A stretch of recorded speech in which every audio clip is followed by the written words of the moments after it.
محترم حضرات، ہمارے درمیان میں جامعہ نظامیہ حیدرآباد دکن کی ایک مشہور شخصیت رونق افروز ہیں، جن کی عمر ہمارے آپ کے درمیان میں بہت چھوٹی نظر آتی ہے، لیکن حضرت والا کی بہت ساری تصانیفات ہیں، بہت ساری خطابات ہیں، بہت ساری تقاریرات ہیں، جس کے ذریعے مفتی صاحب قبلہ نے ایک اہل سنت والجماعت کے اندر اور جہاں سے اہل سنت والجماعت کے عقائد و نظریات کو کھوکھلا کرنے کی ناپاک کوششیں لوگ کرتے ہیں، حضرت والا رب تبارک و تعالیٰ کے کرم، رسول اعظم کے فیضان سے اور انوار اللہ فاروقی رحمت اللہ تعالی علیہ کی دعاؤں سے ان کا دندان شکن جواب عطا فرماتے ہیں۔ میں خصوصی طور پر حضرت والا کو ان اشعار کے ساتھ آپ حضرات کے روبرو کرنا چاہوں گا۔ باہنر ہو آپ، پر اثر ہو آپ، قوم کے رہبر ہو آپ، باہنر ہو پر اثر ہو، قوم کے رہبر ہو آپ، کہکشاں ہو، پھول ہو، گلشنے عنبر ہو آپ، اور آؤ محفل میں خطابت کا ذو لیے، آؤ محفل میں خطابت کا ذو لیے، باعث فخر چمن ہو، شمع تر ہو آپ۔ آئیے نعرہ تکبیر اور رسالت سے رب تبارک و تعالیٰ کی کبریائی بیان کرتے ہیں۔ نعرہ تکبیر، نعرہ تکبیر، نعرہ رسالت، نعرہ رسالت، فیضان سرور مخدوم، فیضان شاہ رفیع الدین، نعرہ تکبیر، علماء اہل سنت، نعرہ رسالت۔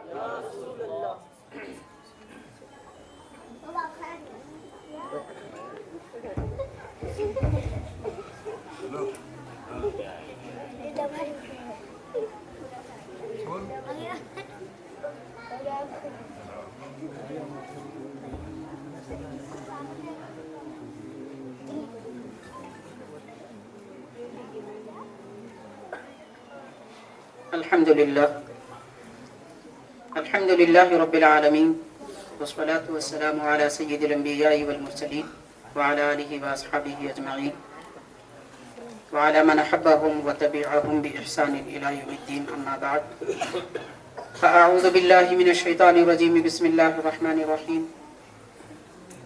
یرفع اللہ الذین آمنوا منکم والذین اوتوا العلم درجات، صدق اللہ العظیم۔ قال الله تعالى في شأن حبيبه إن الله وملائكته يصلون على النبي يا أيها الذين آمنوا صلوا عليه وسلموا تسليما، اللهم صل على سيدنا حبيبنا مولانا محمد معدن الجود والكرم، صلاة وسلاما عليك يا رسول الله صلى الله عليه معلوماتك وبارك وسلم۔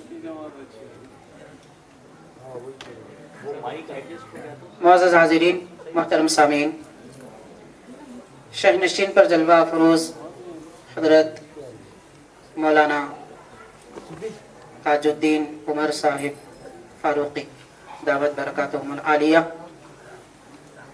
کو معزز مکرم علماء کرام، مشائخ کرام، معزز حاضرین، السلام علیکم ورحمۃ اللہ وبرکاتہ۔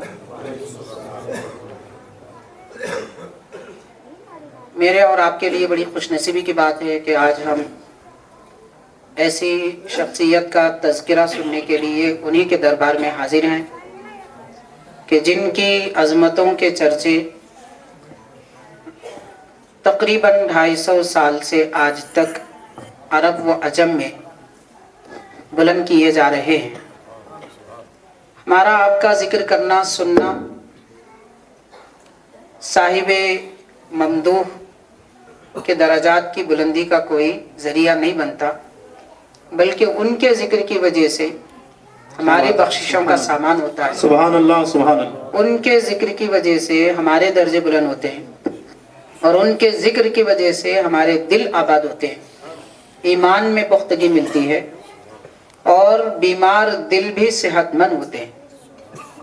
حاضرین کرام، آپ حضرات سماعت کر رہے تھے مولانا مفتی شمس الدین صاحب صدیقی، کامل الفقہ جامعہ نظامیہ، اللہ تعالیٰ آپ کو سلامت رکھے۔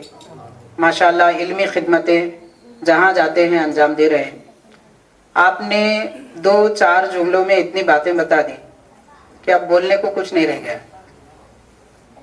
حضرت نے مجھے وصیت فرمائی تھی خاص کر کہ انوار الرفیع کے مطالعہ کر کے آئیے، تو اس حکم کو میں نے تسلیم بھی کیا، مطالعہ بھی کیا۔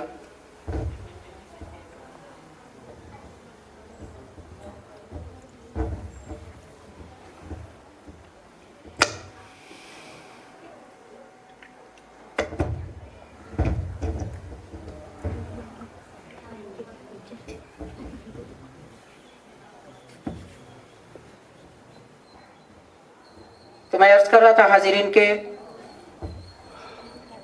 مولانا شمس الدین صاحب نے اتنا کچھ بیان کر دیا چند جملوں میں کہ اب بیان کرنے کے لیے کچھ باقی نہیں رہا۔ پھر بھی میں کوشش کروں گا، کیونکہ الحمدللہ حضرت کے توجہات سے جو کچھ بھی کہا جائے گا انشاءاللہ۔ حاضرین، سب سے پہلی بات تو یہ ہے کہ ہمارے دکن کا جو علاقہ ہے یہ بالکل اپنے ابتدا سے سرسبز اور سادہ ہے۔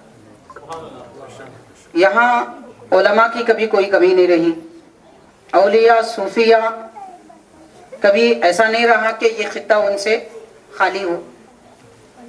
اور جس فن اور میدان میں آپ دیکھیں گے، چاہے علم کی بات ہو، علم دین کی بات ہو یا علم دنیا کی، ہر وقت ہر زمانے میں ملک دکن میں ایسی شخصیتیں نمودار ہوئی ہیں کہ ان کے کارنامے دنیا بھر میں مشہور ہوئے۔ ہاں، دکن کے رہنے والوں کی ایک کمزوری ہے، لوگ تعریف کرتے ہیں، میں ایک کمزوری بیان کرتا ہوں اکثر، وہ یہ ہے کہ حاضرین، یہاں کی زمین میں، یہاں کی مٹی میں متاثر ہونے کی عادت ہے، اثر ڈالنے کی عادت نہیں۔ کیا بات ہے! یہاں کے لوگ جلدی متاثر ہو جاتے ہیں۔ اب یہ تعریف کہہ لیجئے یا پھر اس کو کوئی اور نام دیجئے، کسی سے متاثر ہونا برا نہیں ہے، لیکن اپنوں کو فراموش کرنا یہ بڑی بلا ہے۔ بہت خوب۔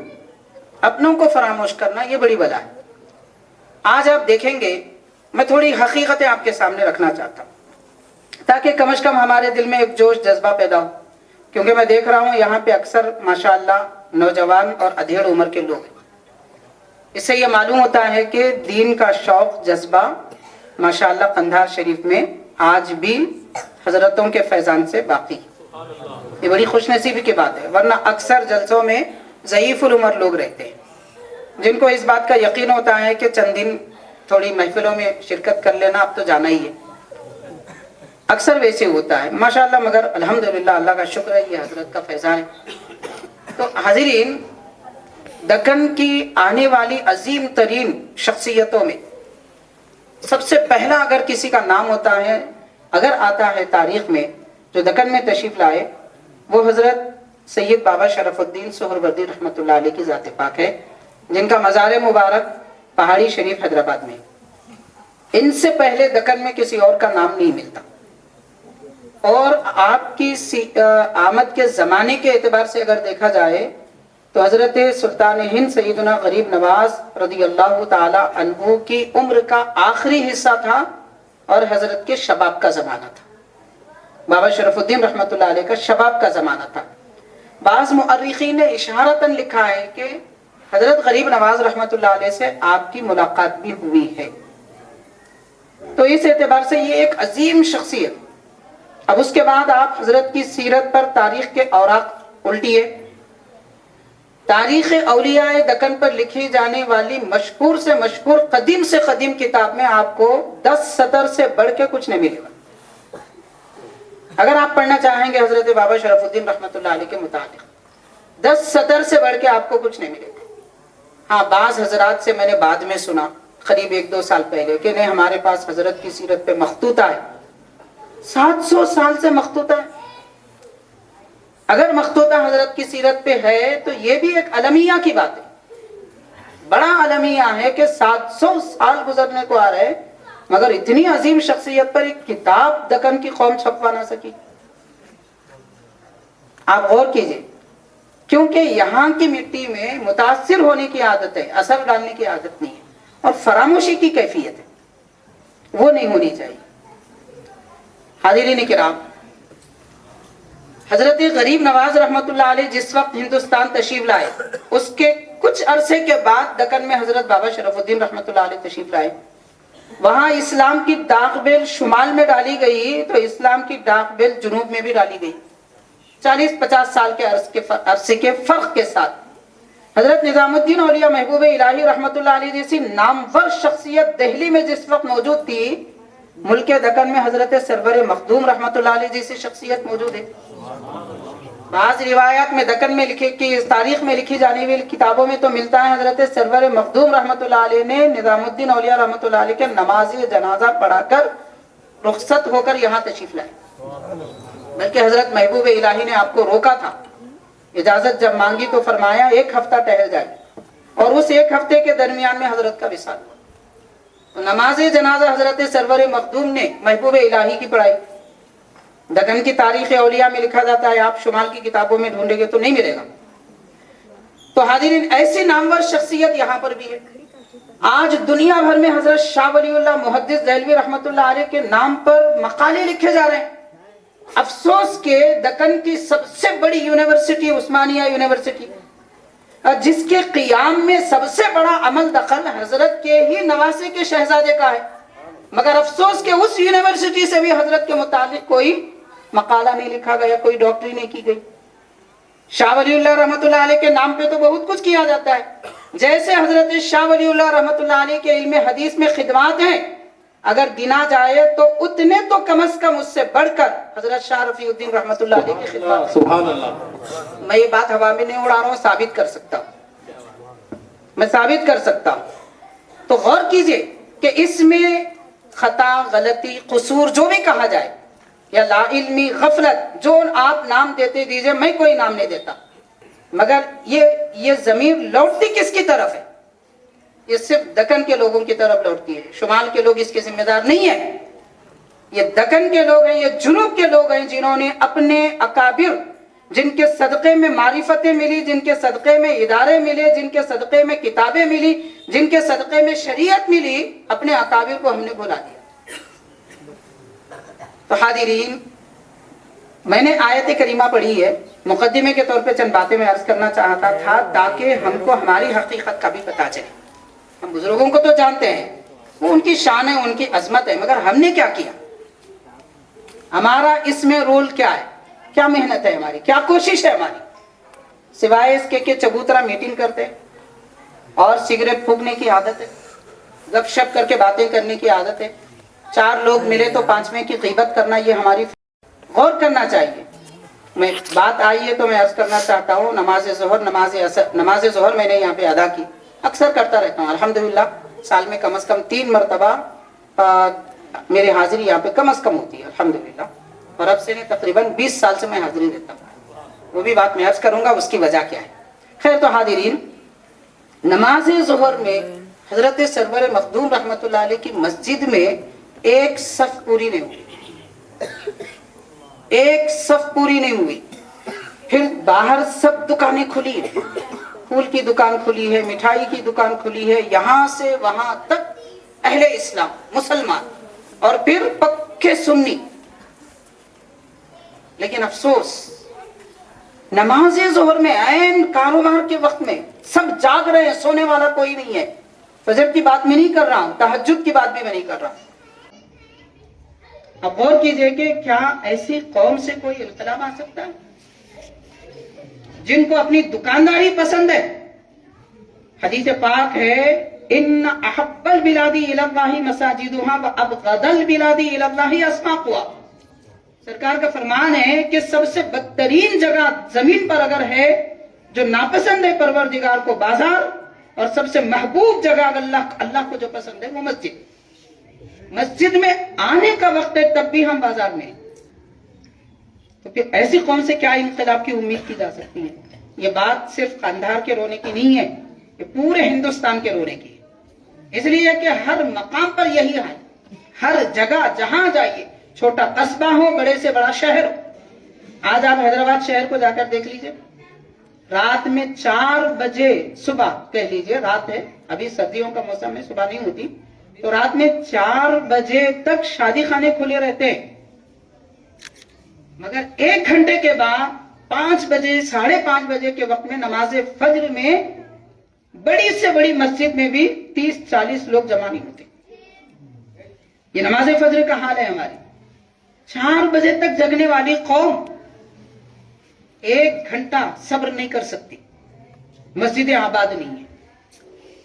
تو حاضرین کرام یہ ہمارا حال ہے. خیر تو عرض میں کرنا یہ چاہتا ہوں کہ ہم غفلتوں کی چادر اوڑھ کے سو رہے ہیں.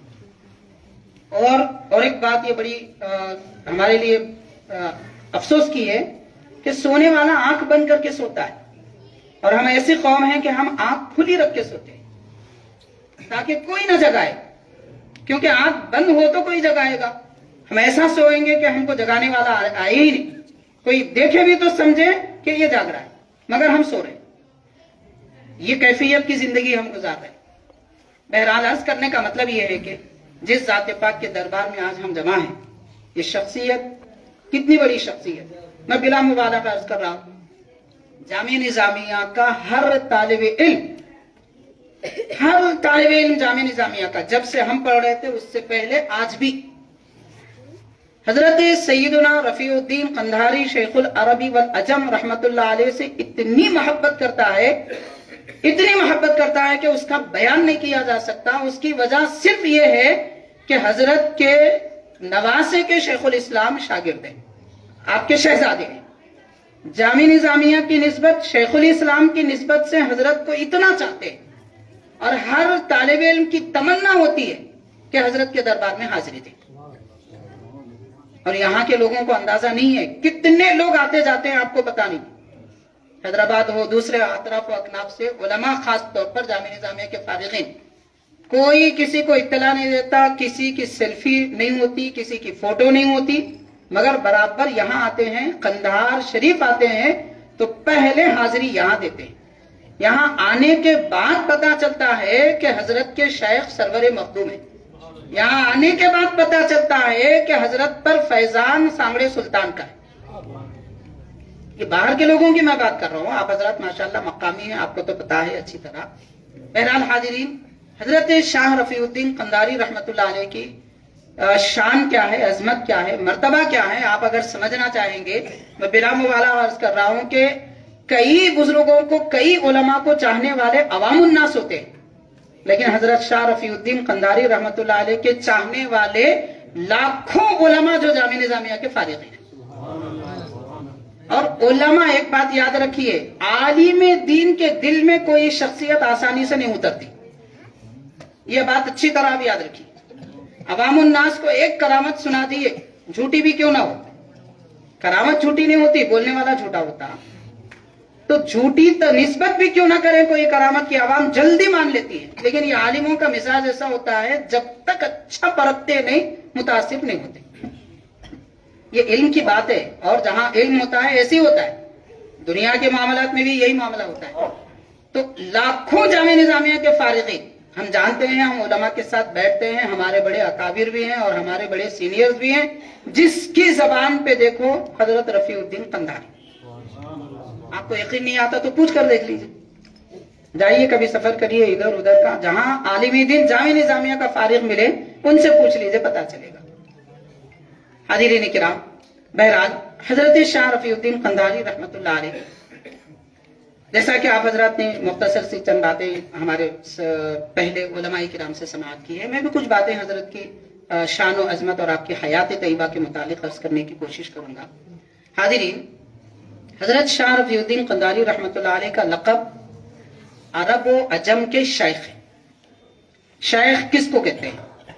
یہ شیخ کا جو لفظ ہے, شیخ کا لفظ اکثر ایسی شخصیتوں کے لیے استعمال ہوتا ہے جو جامع الکمالات ہوتے ہیں.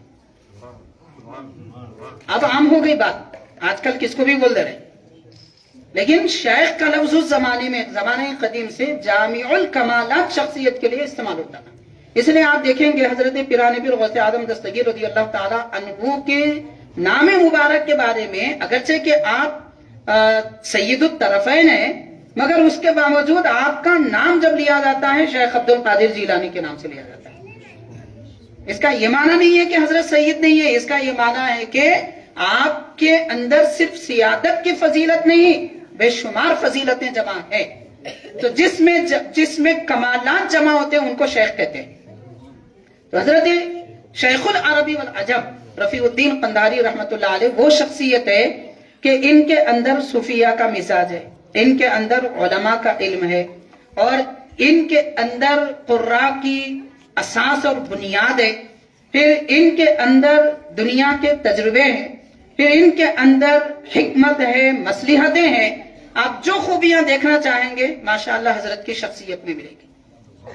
اور حضرت کی سیرت پر لکھی جانے والی مستند، معتبر اور ضخیم اگر کوئی کتاب ہے تو وہ انوار الرفیع ہے۔ الحمدللہ کچھ سالوں پہلے ہم نے حضرت کے سیرت پاک پر ایک ویڈیو ریکارڈ کی تھی۔ الحمدللہ بہت سارے لوگ اس کا مشاہدہ کرتے ہیں، استفادہ کرتے ہیں، ہمارے لیے ذخیرہ آخرت بن رہا ہے الحمدللہ، اور حضرت کی توجہات کا بھی ذریعہ بن رہا ہے ماشاءاللہ۔ لیکن حاضرین، انوار الرفیع اس وقت ہم نے نہیں پڑھی تھی کیونکہ وہ کتاب ہم کو نہیں ملی تھی۔ باقی تقریباً 7 تقریباً کتابوں میں سیدھا مختصر جہاں جہاں حضرت کا تذکرہ تھا وہ سب الحمدللہ ایک جگہ جمع کر کے ہم نے اپنے طور پر کچھ عرض کرنے کی کوشش کی تھی۔ ارادہ ہے کہ انشاءاللہ تعالی اگر ہو سکے تو وہ ساری کتاب پڑھ کے سنا دیں، انوار الرفیع یہ ساری کتاب پڑھ کے سنا دیں، پڑھ کے سنانے کا ارادہ ہے، تاکہ اس لیے کہ وہ جو کتاب ہے انوار الرفیع، میں مشورہ دوں گا آپ حضرات بھی پڑھیے، اور حضرت سے میں گزارش کروں گا اگر وہ تیلگو یا کنڑی یا پھر ہندی اور رومن انگلش میں اگر تیار ہو جائے تو ماشاءاللہ عوام کے لیے بڑا ذخیرہ ہو جائے گا، کیونکہ اس کے لکھنے والی جو شخصیت ہے وہ کوئی عام شخصیت نہیں ہے۔ لکھنے والی شخصیت اپنی جگہ ایک عالم باعمل ہے اور علم کے کمال رکھنے والی شخصیت ہے۔ کتاب کے 2 سطر پڑھنے سے پتا چلتا ہے کہ لکھنے والا کیسا ہے۔ تو حاضرین، از ابتدا تا انتہا میں بلا مبالغہ کہہ رہا ہوں کہ ایک لفظ بے معنی نہیں، ایک لفظ انوار الرفیع کا جو حضرت کی سیرت پر لکھی گئی ہے ایک لفظ بے معنی نہیں ہے، بے محل نہیں ہے، بے جگہ نہیں لکھا گیا، اور بڑے علمی انداز میں بزرگوں کی سیرت جب عام طور پہ لوگ لکھتے ہیں تو بہت سارے اولیاء اللہ کی سیرت کی میں بات کر رہا ہوں، بہت سارے ایسے احوال آ جاتے ہیں جو غیروں کے عقل میں نہیں آتے، ان کے سمجھ میں نہیں آتے، جیسے وہابی، دیوبندی وغیرہ اس قسم کے کئی لوگ ہیں جو اولیاء کو نہیں مانتے۔ مگر میں یہ کہنا چاہوں گا کہ انوار الرفیع اگر کوئی وہابی بھی پڑھ لے تو وہ ماننے پر مجبور ہو جائے گا اور اس کا معترف ہو جائے گا کہ حضرت کی شان کتنی بلند ہے۔ سبحان اللہ، سبحان اللہ۔ اس کو گوشے نہیں ملیں گے، شاخسانے نکالنے کے، دھاگے نکالنے کے گوشے نہیں کیا بات ہے، ایسی عمدہ کتاب ہے۔ میں نے نہیں پڑھی تھی، دستیاب نہیں تھی، غالباً 6 مہینے پہلے حضرت سے یہی دربار میں یہاں پر حضرت سے ملاقات کا شرف ملا، تب آپ نے کتاب عطا فرمائی تھی الحمدللہ ماشاءاللہ۔ بہرحال بہت ساری تفصیلات ہیں۔ حاضرین، حضرت شیخ العربی والعجم، آپ کو یہ لقب خاص طور پر اس لقب کے ساتھ یاد کیا جاتا ہے، اور یہ لقب ہندوستان میں خاص کر 2 شخصیتوں کے لیے زیادہ استعمال ہوا ہے، 2 شخصیتوں کے لیے زیادہ استعمال ہوا ہے، اور ان دونوں سے حضرت شیخ الاسلام بانی جامع نظامی رحمۃ اللہ علیہ کا تعلق ہے۔ ایک حضرت رفیع الدین قندھاری رحمۃ اللہ علیہ کی ذات پاک ہے، جن کے آستانے میں ہم الحمدللہ جلوہ افروز ہیں، حضرت کی توجہات کی وجہ سے، کرم کی وجہ سے بیٹھے ہوئے، ورنہ اس لائق نہیں ہے کہ یہاں کی دہلیز کو بھی چھو سکے، اس لائق نہیں ہے واقعات، کیونکہ یہ مانند آسمان ہے، سبحان اللہ، سبحان اللہ۔ مانند آسمان ہے، آسمان تک انسان کی رسائی نہیں ہوتی، تو حضرت کا کرم ہے، ہم کو بلا لیتے ہیں۔ ماشاءاللہ آپ حضرات تو صبح شام دیکھتے رہتے ہیں، اب کیا کچھ آپ کو نہیں مل رہا، آپ کو نہیں معلوم، نہیں معلوم آپ کو کیا کچھ مل رہا ہے، چل رہی ہے زندگی۔ وہ ایک محاورہ ہے، زعفران کی کیا قدر، کس کو میں نہیں بولتا، ہمارا حال ویسے ہی ہے، ہمارا حال ویسے ہی ہے کہ زعفران کی کیا قدر۔ ایسے بزرگوں کی صحبت میں رہتے ہیں، عرش نما سرزمین میں رہ کر تحت الثری میں پڑے گے، یہ کیفیت ہے، سمجھنے کی ضرورت ہے حاضرین۔ حضرت رفیع الدین قندھاری رحمۃ اللہ علیہ کا لقب شیخ العربی والعجم ہے، جن سے حضرت شیخ الاسلام بانی جامع رحمۃ اللہ علیہ کا تعلق ہے۔ دوسری عظیم شخصیت حضرت حاجی امداد اللہ مہاجر مکی رحمۃ اللہ علیہ کی ہے، جو حضرت بانی جامع رحمۃ اللہ علیہ کے پیر طریقت ہے، پیر طریقت ہے، ان کو بھی شیخ العربی والعجم کہتے ہیں، مگر دونوں کو شیخ العربی والعجم کہنے کی وجوہات دوسری۔ حضرت شاہ رفیع الدین قندھاری رحمۃ اللہ علیہ کو شیخ العرب، شیخ العجم اس لیے کہتے ہیں کہ آپ کے علم کا فیضان اور آپ کی روحانیت کا فیضان کے درمیان میں دوسری مرتبہ جب آپ نے حج کیا تھا، مدینہ پاک میں رہنے کے ارادے سے چلے گئے تھے، 4 سال وہاں رہے، 5ویں سال واپس آ گئے اور واپس حضور پاک صلی اللہ علیہ وسلم کے حکم پر تشریف لائے۔ تو حضرت لکھتے ہیں، حضرت تاج القرآن رحمۃ اللہ علیہ، کہ حضرت بانی جامع نظامیہ انوار اللہ فاروقی رحمۃ اللہ علیہ جب عرب کی محفلوں میں، وہاں کی ذکر کی محفلیں اور وہاں کی علمی محفلوں میں موجود تھے، تو وہاں شجرے پڑھے جانے لگے، اولیاء کرام کے شجرے جو پڑھتے ہیں، جو جس کے مرید ہیں وہ بزرگوں کا شجرہ روزانہ پڑھنا چاہیے۔ میرے شیخ طریقت حضرت رئیس المفسرین علامہ سید شاہ طاہر رضوی قادری رحمۃ اللہ علیہ روزانہ اپنے شاگردوں کو تاکید فرماتے تھے کہ 2 کام کرنا، خاص کر 2 باتوں کی تاکید فرماتے تھے۔ اب میں بڑھا لوں تو 3 کہہ دوں گا، کہ ایک یہ کہ روزانہ کسی نہ کسی بزرگ کی زیارت کرنا، حضرت کی تاکید ہوتی تھی۔ دوسرا کہ روزانہ اپنے شیخ کا دیا ہوا شجرہ پڑھنا، ان کی خدمت میں ہدیہ پیش کرنا۔ اور تیسرا، کسی نہ کسی بزرگ کے آستانے پر بیٹھ کر وہ کتابیں پڑھنا جو آپ کو نظامیہ میں پڑھائی جاتی ہیں۔ یہ 3 تاکیدیں حضرت فرمایا کرتے تھے، حضرت کے شاگرد ماشاءاللہ اس پہ عمل بھی کرتے تھے۔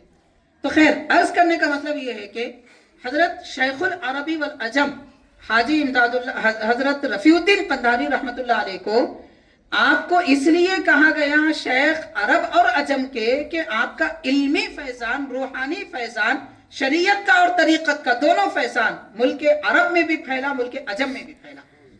تو حضرت امام انوار اللہ فاروقی رحمۃ اللہ علیہ جب عرب کی محفلوں میں بیٹھے، وہاں پر شجرے جب پڑھے گئے تو اس میں رفیع الدین القندھاری الدکنی کے الفاظ آئے۔ تو حضرت انوار اللہ فاروقی رحمۃ اللہ علیہ پوچھنے لگے کہ یہ کون رفیع الدین قندھاری دکنی، حضرت کا شجرہ یہاں کیسے آیا؟ تو لوگوں نے بتایا کہ میرا سلسلہ ہے حضرت سے، کہ میرے شیخ فلاں ہیں، ان کے شیخ فلاں ہیں، ان کے شیخ حضرت رفیع الدین قندھاری دکنی رحمۃ اللہ علیہ۔ یہ دکنی کا لفظ اضافہ شجروں میں کیا گیا تاکہ قندھار سے اشتباہ نہ ہو، کیونکہ ایک قندھار افغانستان میں بھی پایا جاتا ہے اور ایک قندھار ہندوستان میں بھی پایا جاتا ہے، تو کہیں اشتباہ نہ ہو جائے، اس لیے شجروں میں دکنی کے کلمات اضافہ ہے۔ تو حاضرین، حضرت کا علمی فیضان بھی وہاں پر ہے، روحانی فیضان بھی وہاں پر ہے۔ حضرت کے نام کے شجرے عرب کے علماء پڑھتے ہیں، عرب کے شیخ طریقت پڑھتے ہیں۔ اب یہاں سے آپ سمجھ سکتے ہیں حضرت سرور مخدوم، حضرت سانگڑے سلطان علیہم الرحمت و رضوان کا فیضان صرف قندھار اور دکن میں نہیں ہے، عرب تک پہنچا ہے۔ سبحان اللہ۔ کیونکہ حضرت شیخ العربی والعجم حضرت قندھاری رحمت اللہ علیہ کی ذات سراپا فیضان سرور مخدوم ہے، سراپا فیضان سرور مخدوم ہے۔ آپ کو پیر اور مرشد پہ بھی ملے تو حضرت کے توجہات سے اور حضرت کے حکم پہ ملے۔ سبحان اللہ سبحان اللہ۔ تو ایسی نامور شخصیت عرب کے علماء میں پہنچ کر لوہا منوائے۔ آج دنیا ایک بڑی شخصیت کو جانتی ہے، میں اور بہت سارے نام لے سکتا ہوں، حضرت علامہ یوسف نبھانی رحمۃ اللہ علیہ، مصر کے محدث، جامعہ ازہر کے استاذ، اور وہ شخصیت کے ساری دنیا کے علماء ان کی کتاب نہ صرف پڑھتے ہیں بلکہ ان کی کتابوں سے اپنی تقریریں کرتے ہیں۔